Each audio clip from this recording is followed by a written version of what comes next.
So hello my dear students, welcome to learning with Parveen. मैं हूं परवीन कुमार, एक बार फिर से आप सभी के सामने उपस्थित। आज की जो हमारी टॉपिक है वो एनसीईआरटी एक्सरसाइज 4.1 क्वाड्रेटिक इक्वेशन की है। इसके मैंने वन के कुछ क्वेश्चंस को किया था। अब हम लोग क्या करते हैं, वन के नेक्स्ट क्वेश्चंस को करके दिखाते हैं। चलिए मैं पहले इस क्वेश्चंस को आपको दिखा देता हूँ, उसके बाद उसे क्या करता हूँ, सॉल्व करता हूँ। तो यहाँ पर मैंने बुक को ओपन कर लिया है। यहाँ देख लीजिए, वन के 4 क्वेश्चन तक मैंने कर लिया है। वन के 5 से आगे हम लोग क्या करते हैं। वन के 5 का जो क्वेश्चन है वो 2x-1 x-3 is equal to x+5 into x-1 के टर्म्स में है। इसे हम लोग क्या करना है, चेक करना है कि ये क्वाड्रेटिक इक्वेशन के फॉर्म में है या नहीं है। तो इसे मैं लिख लेता हूँ, उसे फिर सॉल्व करता हूँ।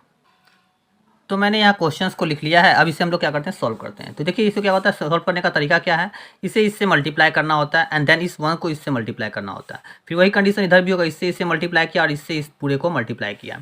तो टर्म्स मेरा इस तरह से आपको समझ में आ गया है। कुछ इस तरह से लिख देता हूँ, 2x एंड देन x-3। फिर -1 से मैंने मल्टीप्लाई किया तो होगी आपकी x-3 is equal to x से मल्टीप्लाई किया इस पूरे वाले टर्म्स को तो x-1, फिर +5 से मल्टीप्लाई किया तो ये पूरा वाला टर्म x-1। देन आफ्टर इसे मल्टीप्लाई किया 2x को x से जब किया तो होगी आपकी 2x की स्क्वायर एंड -3×2=6x। -1 से मल्टीप्लाई किया -1x and minus minus plus 1×3=3। x से मैंने इसे x को मल्टीप्लाई किया x into x x square and x को जब मैंने 1 से मल्टीप्लाई किया तो वो -x का टर्म आ गया। +5 से इसे मल्टीप्लाई किया तो ये हो गई आपकी 5x एंड 5 से जब मैंने 1 को मल्टीप्लाई किया तो हो गई -5। देन आफ्टर आपका जो टर्म्स है वो सभी को हम क्या करते हैं, एक साइड लेकर आ जाते हैं। तो हमारी टर्म हो गया 2x² -6x एंड -x आपकी हो गई -7x +3। ये पूरा टर्म्स इधर आ गया। +x² इधर आकर हो गई -x², -x इधर आकर हो गई +x, +5x इधर आकर -6x एंड -5 इधर आकर हो गया आपकी +5 इक्वल टू 0। अब इसे क्या करते हैं, देख लेते हैं हम लोग। 2x², जितने भी x वाले टर्म उसे एक साथ लिख लेते हैं। -7x +x -6x और यहाँ पे x² टर्म था, यहाँ लग दिया मैंने -x² एंड देन आफ्टर आपकी term +3 +5 +3 and +5 is equal to 0। यहाँ ध्यान दीजिए, ये 2x² और x² एक साथ है तो इसको हम दोनों को माइनस करते हैं तो क्या होता है, हमारा टर्म x² हो जाता है।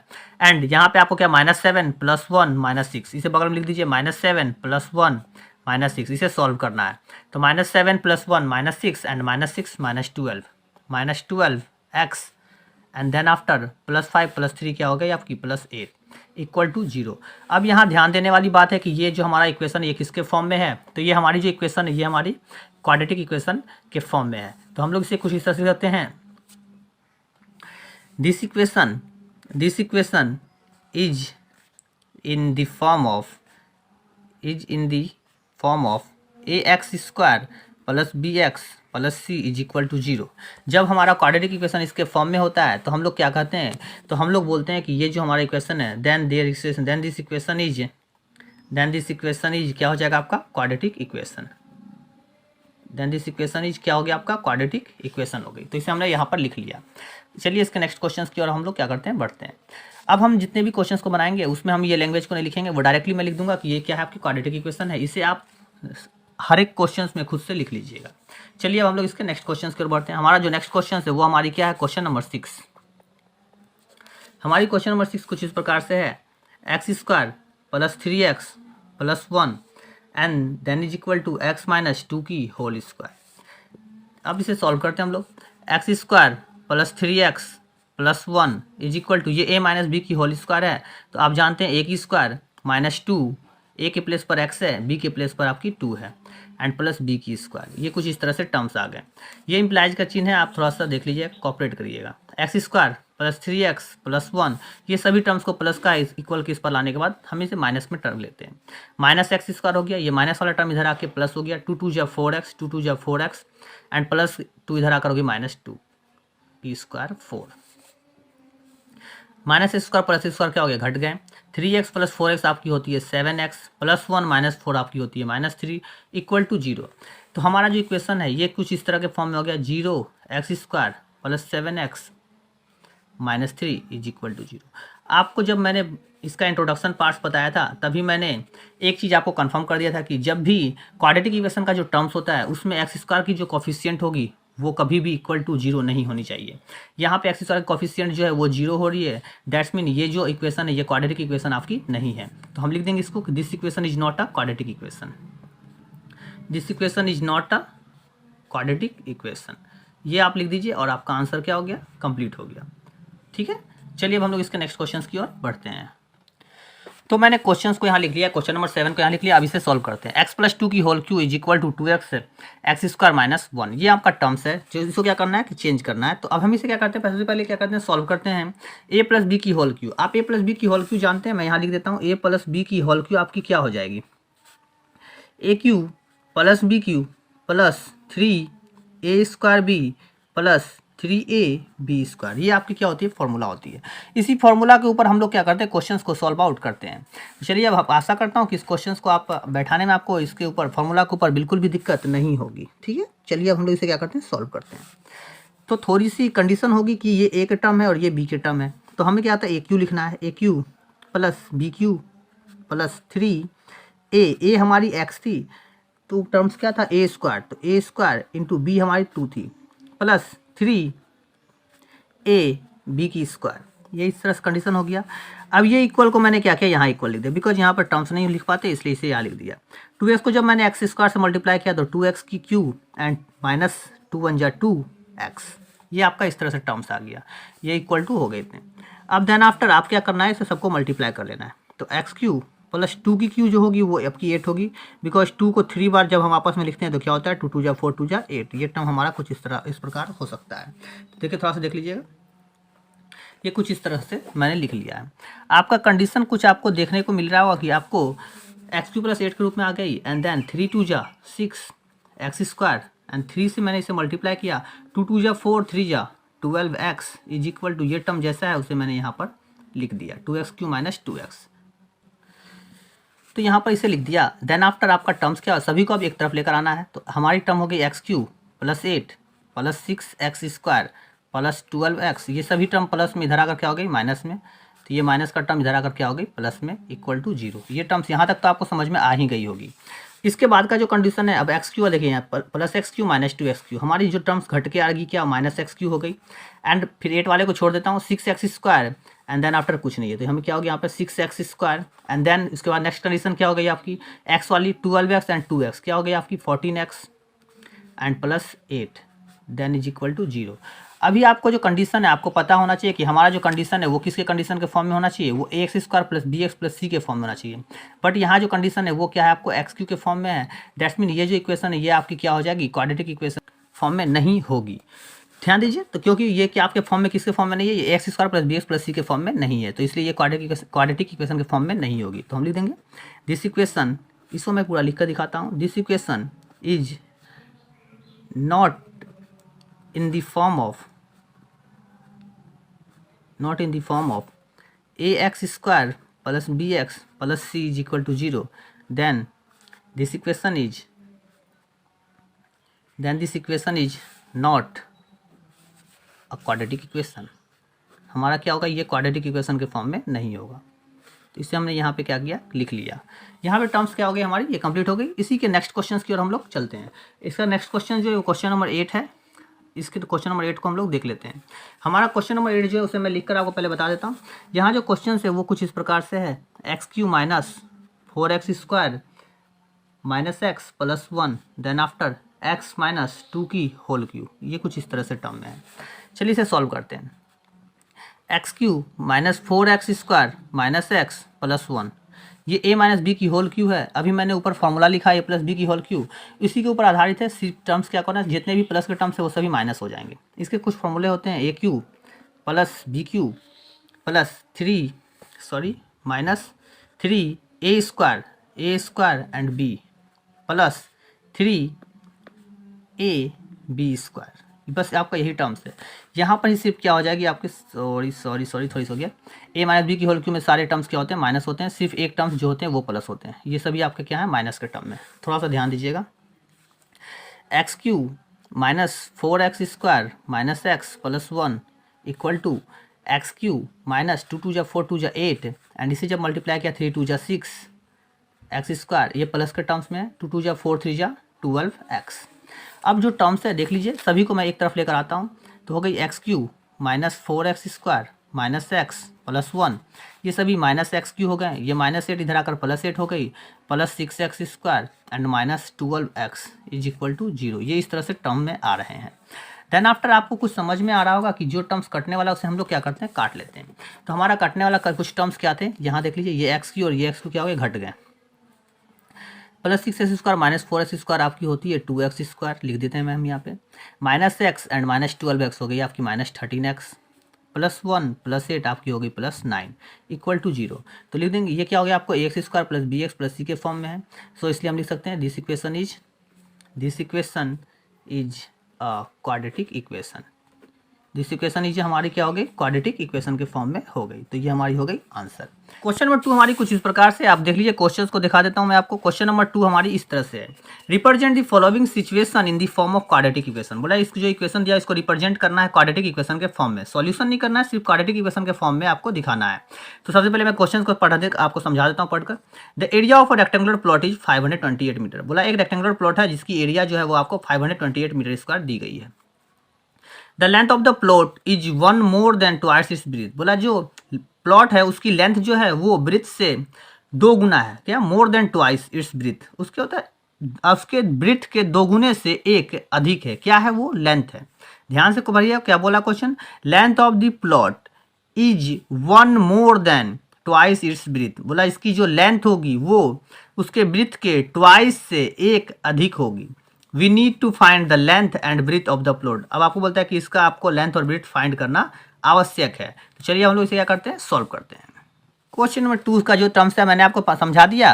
अब इसे हम लोग क्या करते हैं, सॉल्व करते हैं। देखिए 2 की 1 जो क्वेश्चन नंबर 1 थी वो क्या थी हमारी, कुछ इस प्रकार से 2 की 1 देखना है कि आपका जो टर्म्स था उसमें गिव एंड डेट क्या था। तो गिव एंड डेट जो टर्म्स था उसे मैं यहाँ पर लिख लेता हूँ, गिव एंड डेट हो गई। आपको क्या दिया गया था, एरिया ऑफ अ प्लॉट जो दिया हुआ, एरिया ऑफ अ प्लॉट कितनी दी गई है, 528 मीटर स्क्वायर। सबसे पहले एरिया ऑफ प्लॉट, आपको एक चीज़ मैं समझा दूँ, थोड़ा सा फिगर दिखा देता हूँ। बोला कि एक रेक्टेंगुलर प्लॉट है, ये एक रेक्टेंगुलर प्लॉट है, ठीक है। इसकी जो लेंथ है, अगर आप इसे लेंथ मानते हैं और इसे ब्रीथ मानते हैं, या फिर अगर आप इसे लेंथ मानते हैं और इसे ब्रीथ मानते हैं, तो किसी एक टर्म्स को आपका टर्म्स क्या हो रहा है, बोला कि आपकी जो लेंथ है, सपोज दैट मैंने इसे क्या किया, लेंथ माना और इसे ब्रीथ माना, तो ये हमारी एक्स है। बोला कि ब्रीथ जो है वो आपकी एक्स है और इसके 2 टाइम्स से एक अधिक आपकी क्या है, लेंथ है। यानी यहाँ से यहाँ तक का जो टर्म्स है वो हमारी क्या है, लेंथ। ये हो जाएगी 2x + 1 और ये हमारी टर्म्स क्या हो जाएगी, ब्रीथ हो जाएगी। ये सिर्फ मैंने आपको इस तरह से दिखाया है, आप इसे लेट करना होगा, ठीक है। तो एरिया ऑफ अ प्लॉट आपका इतना दिया हुआ है। अब हम लोग क्या करते हैं, लेट करते हैं। Let breadth of a plot बोलिए या रेक्टेंगुलर प्लॉट, एक्स हो गया, ब्रेथ ऑफ अ प्लॉट भी x metre, and then length of a plot आपकी क्या हो जाएगी, लेंथ ऑफ अ प्लॉट क्या हो जाएगी आपकी, length of a plot twice its breadth and 2 more than twice हो गई इसकी ब्रीथ की ट्वाइस एंड उससे एक अधिक हो गई, इतना मीटर आपकी क्या हो गई, उसकी लेंथ हो गई। अब आपको इसे सॉल्व करना है अकॉर्डिंग टू क्वेश्चन, प्रश्न के अनुसार से। हम लोगों ने प्रश्न के अनुसार से क्या देखा, हमने ये देखा कि आपकी एरिया दी गई है, एरिया ऑफ अ प्लॉट आप कितनी दी गई है आपको, 528 मीटर स्क्वायर। अब आपकी जो प्लॉट है वो रेक्टेंगुलर प्लॉट है, तो रेक्टेंगुलर प्लॉट का एरिया क्या होता है, रेक्टेंगुलर प्लॉट की एरिया जो होती है वो L इंटू बी होती है, is equal to 528 metre square. Then after L आपकी क्या थी, L हमारी है 2x + 1 और B है हमारी x, is equal to 528। Then after इस x से मल्टीप्लाई किया तो हो गई 2x² प्लस x1 जा x is equal to 528। Then after सभी को एक तरफ लेकर आ जाते हैं, 2x² प्लस x प्लस 528 इधर आकर हो गई -528 इज इक्वल टू 0। और ये हमारा किसके फॉर्म में आ गया, ये हमारी हो गई ax² plus bx plus c के फॉर्म में। और हमें यहीं पे क्या करना था, इसे सॉल्व आउट करना था, या इतना ही दूर तक हमें क्या करना है, इसकी वैल्यू निकालनी है। यहाँ पर आंसर मार दीजिए और ये हमारी सॉल्व हो गई। अब हम लोग इसके दूसरे क्वेश्चंस को पढ़ते हैं। तो हमारा इसका दूसरा क्वेश्चन नंबर 2 की 2 नंबर की क्वेश्चंस, इसे हम लोग क्या करते हैं, सॉल्व करते हैं। क्वेश्चन नंबर 2 की 2 जो है वो हमारी कुछ इस प्रकार से, the product of 2 conjugative positive integer is 306। बोला कि 2 कंजुकेटिव इंटीजर है उसका जो प्रोडक्ट यानी जो उन दोनों का गुना है वो क्या है, इक्वल टू 306 है। We need to find the integers. तो बोला कि आपको इंटीजर्स फाइंड करने की आवश्यकता होगी। तो चलिए अब हम लोग क्या करते हैं, इसे सॉल्व करते हैं। सबसे पहले आपको कंजुकेटिव का मतलब मैं समझा दूं, कंजुकेटिव मतलब होती है लगातार। तो product of 2 conjugative positive integer, तो सबसे पहले हमें मानना होगा let the first conjugative let the first conjugative positive integer be x, x हो जाएगी, एक्स मान लेते, ठीक है, ये एक्स है, ठीक है, ध्यान दीजिएगा।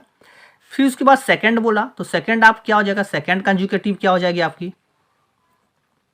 सेकंड कंजुगेटिव पॉजिटिव इंटीजर आपके टर्म्स क्या हो जाएगी, क्या हो जाएगी आपकी positive integer x plus one. याद रखिए आपको कंजुगेटिव बोला है लगातार, तो एक एक्स होगी तो दूसरी एक्स प्लस वन ऑटोमेटिक हो जाएगी। अकॉर्डिंग टू क्वेश्चन का क्या कहा है आपको कि इन दोनों का product of two conjugative integer, यहाँ पे मैं लिख देता हूँ ताकि आपको दिक्कत ना हो। Product of two conjugative integer is equal to आपका टर्म्स 306 हाँ 306 दी गई है। अब इसे आप उसमें देख लीजिए, टू कंजुगेटिव एक टर्म्स आपकी एक्स है और एक टर्म आपकी एक्स प्लस वन, इन दोनों को मैंने मल्टीप्लाई कर दिया equal to 306। Then after x को एक्स से मल्टीप्लाई किया एक्स स्क्वायर, एक्स वन जा एक्स इज इक्वल टू 306। अब हम क्या करते हैं, ये 306 प्लस का टर्म इधर आकर हम लोग क्या करते हैं माइनस के रूप में लिख देते हैं। Implies date x square plus x, ये प्लस इधर आकर हो गए माइनस इक्वल टू 0। और आपको यही तो फाइंड करना था, आपको क्वाड्रेटिक इक्वेशन फाइंड करना है, इसके आंसर सॉल्यूशन इसके नहीं करने, इसके सिर्फ और सिर्फ आपको क्वाड्रेटिक इक्वेशन फाइंड करके दिखाने हैं। तो यहाँ पर काफ़ी क्वाड्रेटिक इक्वेशन फाइंड हो चुके हैं और ये हमारी हो गई आंसर। चलिए हम लोग इसके नेक्स्ट क्वेश्चन की ओर चलते हैं। क्वेश्चन नंबर 3 हमारे कुछ इस प्रकार से, देखिए ध्यान दीजिए। Rohan's mother is 26 years older than him, Rohan's mother is 26 year older than him. बोला रोहन्स की जो माँ है वो 26 साल बड़ी है किससे, उसके बेटे से, यानी कि अपने बेटे से, यानी रोहन से वो बड़ी है कितनी, 26 साल की वो बड़ी है। And the product of their age, the product of their age is 3 years from now will be 360। बोला क्या कि उसके बच्चे उसके बच्चे और उसकी माँ दोनों का जो एज है 3 साल नाउ, मतलब 3 साल के बाद क्या होता है, उन दोनों का प्रोडक्ट जो है वो क्या हो जाता है 360 हो जाता है। We would like to find Rohan's present age, बोला गया कि आप इसका क्या होता है रोहन्स के प्रेजेंट एज को फाइंड कर सकते हैं। चलिए अब हम लोग इसे क्या करते हैं, सॉल्व करते हैं। 2 की 3 नंबर क्वेश्चन। अब मैंने इसे क्या करता हूँ, पहले सबसे पहले मानना है, तो सबसे पहले आपको हमेशा याद रखना होगा कि हमें जब भी मानना होगा, याद रखिए कि बेटा जो होता है वो ऑलवेज क्या होता है, अपनी माता से छोटा होता है। तो जो सन होते हैं उसकी एज जो होगी वो अगर छोटी होगी और उसकी माता की जो एज होगी वो हमेशा क्या होगी, बड़ी होगी। तो let the present age of किसकी है, रोहन की।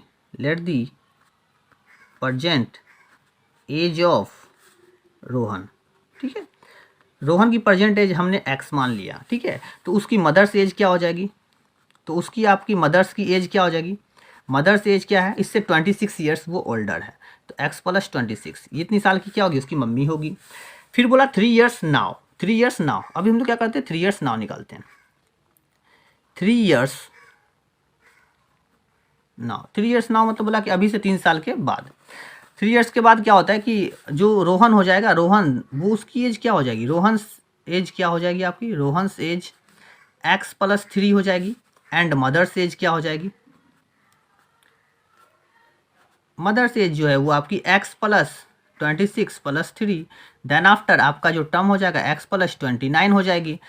अब आया आपको अकॉर्डिंग टू क्वेश्चंस पे काम, अब आया अकॉर्डिंग टू क्वेश्चन, प्रश्न के अनुसार से बोल रहा है कि जो रोहन है, ठीक है, ध्यान दीजिएगा, और ये रोहन की माता है, यही दोनों कंडीशन बोला था।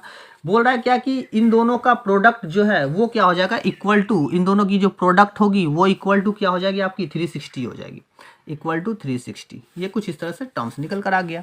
अब इसे आप अपने सॉल्व कर दीजिए, ये x से इसे मल्टीप्लाई करेंगे तो x प्लस 29, ये आपकी 3 इधर आकर हो गई x plus 29 and is equal to 360।